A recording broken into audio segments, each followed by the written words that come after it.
Nhasi ndandinombogarawo pacheya ndinombogarawo ndichionesa vamwe pamwe ndingaonewo. Mukomana Munhu waMwari. oya nani? Namai vangu. Ndo mamava? Kuungu. Sei oya namama? Aita dambudziko remusoro. Mama arwara nemusoro. Mama, musoro unoita sei? Musoro unondirwadza kunyanya zuva rakundodoka kusvika mangwanani uchingondirwadza mazuva ose. Haupore? Haupore. Ndasimudza mwana wenyu nokuti ndaona mwana ndeyanga achiti mama handeikani munonamatirwa handeikani munonamatirwa.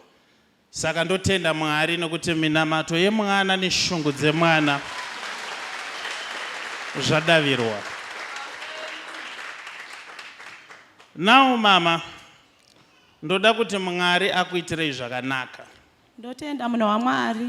Nekuti matsika pano, listen to this.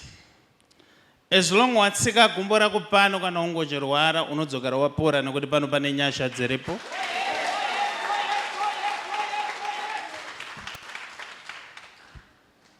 Kana ukaita faith yekusingofura tepi yemvura ipano ukanwa ikoko zvinenge zvichitonaka nezita raJesu. So mama muchibva pano hamuchazoona zvakare musoro wenyu munenge mapora. In the mighty name of Jesus. Mazvinzwa? Zvakanaka munhu waMwari.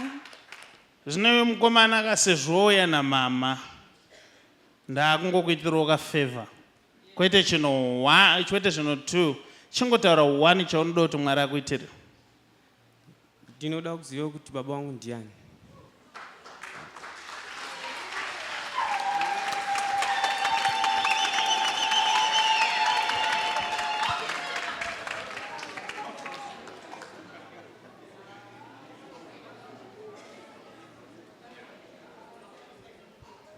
Baba wako ndisabhuku wekumaraini kwenyu.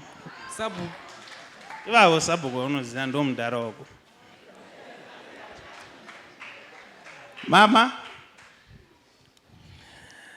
kuti munyatsopora toda kuti mutaure chokwadi nai. Zvakanaka munhu waMwari.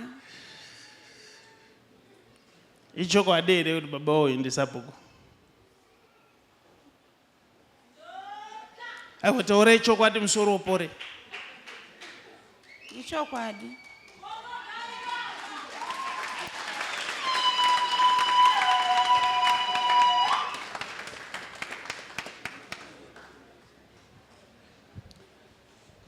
Now, imi murume wamaigara naye akashaika achitotaura nyaya yekuti muende kumaDNA nokuti akanga asinganzwisise kuti mwana uyu ndani. In fact makuwa ari kutenderera saka mwana azobvunza inyaya yekuti mumusha vanhu vari kuti mwana uyu haazowemo. Ndosaka azobvunza kuti baba vangu ndiani. Now murume wenyu mimi akashaika saakashaika ama achiti muende kumaDNA ndizvo? Ichokwadi ndizvozvo.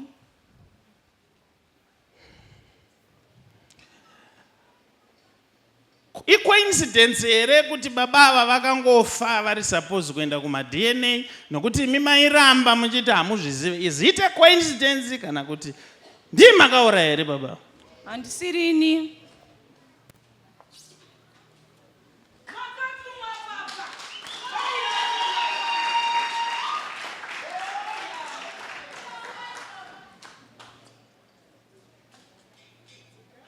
But munowirirana neni here kuti pane kun'anga yamakaenda muchida kunoti baba ava vasarambe vachitaura zvemaDNA?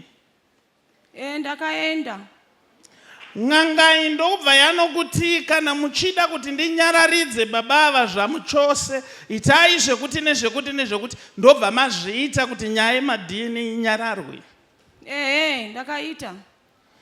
But munozviziva here kuti kunyararidza munhu zvamuchose kana afa anenge anyarara futi zvamuchose?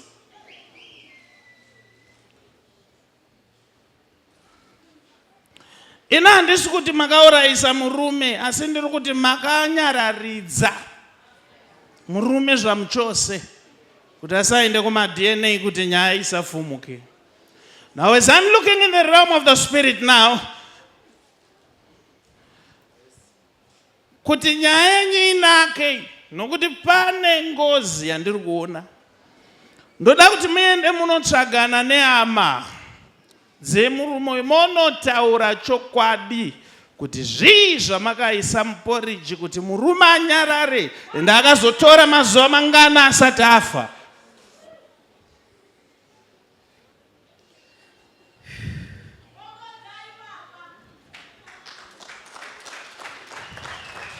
Yo mukomana, ngotenda Mwari, shungudza wangu uchida kuti namama vapore musoro.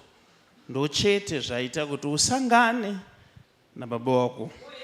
Ini ndinda kuudza kuti mudhara Sapuku ndo mudhara wako. Endai munogara basi.